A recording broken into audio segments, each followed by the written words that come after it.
ની અંદર પ્રકરણ 12 એમાં ચોથો પાઠ છે અવરોધોના જોડાણ. હવે અવરોધોના જોડાણ પરિપથની અંદર બે રીતે થાય છે. તો અહીં પહેલું જોડાણ શ્રેણીમાં જોડાણ અને બીજું જોડાણ છે એ સમાંતર જોડાણ.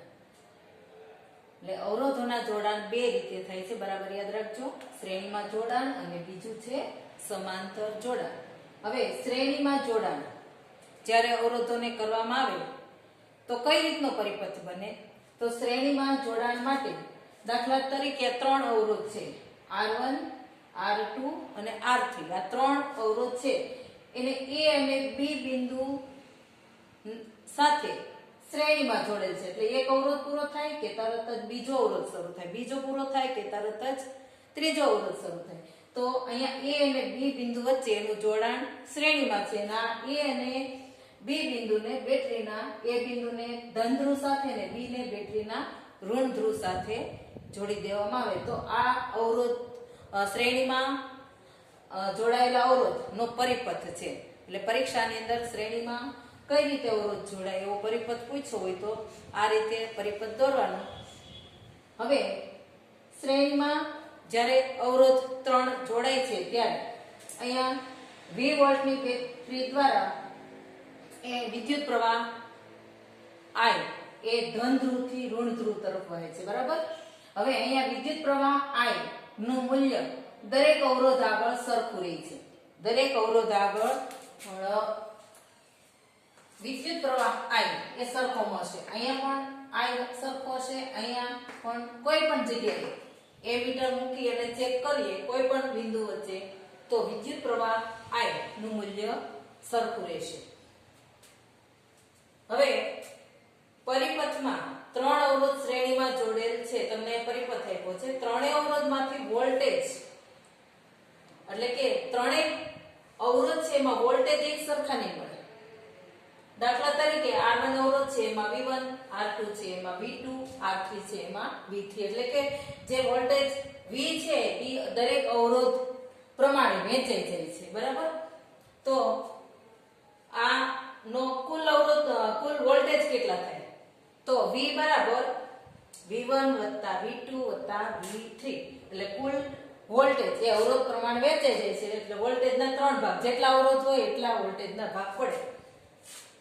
એટલે આપણને સૂત્ર એવું મળ્યું V બરાબર V1 V2 V3 અને સમીકરણ નંબર 1 આપી દઈએ. હવે શું કીધું છે? આ ત્રણ અવરોધ છે R1, R2 અને R3. એની જગ્યાએ કોઈ એક RS અવરોધ લેવામાં આવે અને એને જે બેટરી આપણને આપેલી હતી એ બેટરી સાથે જ જોડવામાં આવે, બરાબર. અહીંયા તમને આપ્યું છે આ ત્રણેય અવરોધને બદલે RS. S શા માટે? શ્રેણીમાં, સિરીઝમાં. સિરીઝ એટલે શ્રેણી.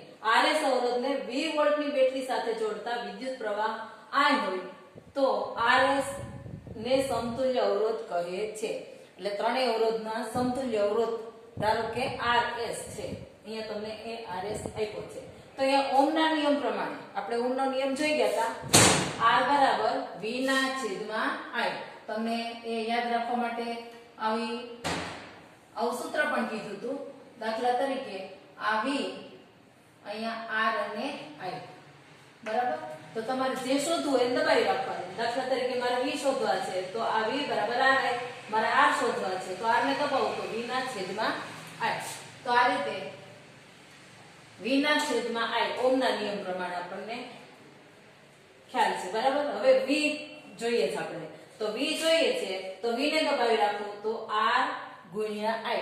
તો આપણે V બરાબર R ની જગ્યાએ આપણે કયો અવરોધ લેવાનો છે? સમતુલ્ય અવરોધ RS. અહીંયા આ અવરોધ RS અને વિદ્યુત પ્રવાહ I એ બેમાં સરખું છે, બરાબર. એટલે RS I અને સમીકરણ નંબર 2 આપીએ. હવે દરેક અવરોધ આગળ વોલ્ટેજ ડ્રોપ કેટલો છે? એટલે R1 આગળ કેટલા વોલ્ટેજ છે, R2 આગળ અને R3 આગળ. તો R1 આગળ વોલ્ટેજ ડ્રોપ V1 બરાબર R1I. આને સમીકરણ નંબર 3 આપો. ત્યાર પછી R2 અવરોધ આગળ વોલ્ટેજ ડ્રોપ V2. R2 આગળ V2 વોલ્ટેજ છે એટલે V2 બરાબર R2I. ઓહમના નિયમ પ્રમાણે છે. અને R3 આગળ વોલ્ટેજ કેટલા છે V3 બરાબર R3I અને સમીકરણ નંબર 5 આપો. હવે સમીકરણ 1 જે આપેલું છે આ સમીકરણ 1 એની અંદર સમીકરણ 2 એટલે કે V ની કિંમત મૂકો, V1 ની મૂકો, V2 ની અને V3 ની. સમીકરણ નંબર 1 ની અંદર V ની કિંમત આપણે મૂકીએ. V ની કિંમત કેટલી છે RSI, V1 ની R1I, V2 ની R2I, V3 ની R3I. આ રીતે કિંમત આપણે અહીં મૂકેલી છે. તો આ રીતની કિંમત આપણે મૂકતા સમીકરણ મળ્યું બરાબર. હવે RSI બરાબર આ ત્રણેયમાં તમે જોશો તો I કોમન છે, તો I ને મેં કોમન કાઢ્યા તો પાછળ શું રહ્યું I નીકળી ગયા એટલે R1 વધ્યા, અહીંયાથી I નીકળી ગયા એટલે R2 વધ્યા, અહીંયા I નીકળી ગયા એટલે R3 વધ્યા બરાબર. હવે આ I છે એને હું અહીં નીચે લાવું તો I ઉડી જશે બરાબર. એટલે બાકી શું રહ્યું RS બરાબર R1 વત્તા R2 વત્તા R3. તો આ જે સમીકરણ છે એ અવરોધોના શ્રેણીમાં જોડાણ માટેના સમતુલ્ય અવરોધનું સૂત્ર છે. તો આ રીતે પરીક્ષાની અંદર તમને પ્રશ્ન પૂછ્યો હોય કે શ્રેણીમાં જોડાણ ની સમજૂતી આપી અથવા તો એને વ્યાખ્યાયિત કરી તેનો પરિપથ અને સમતુલ્ય અવરોધનું સૂત્ર તારો. તો આપણે આ રીતે સમતુલ્ય અવરોધનું સૂત્ર તારવી શકીએ.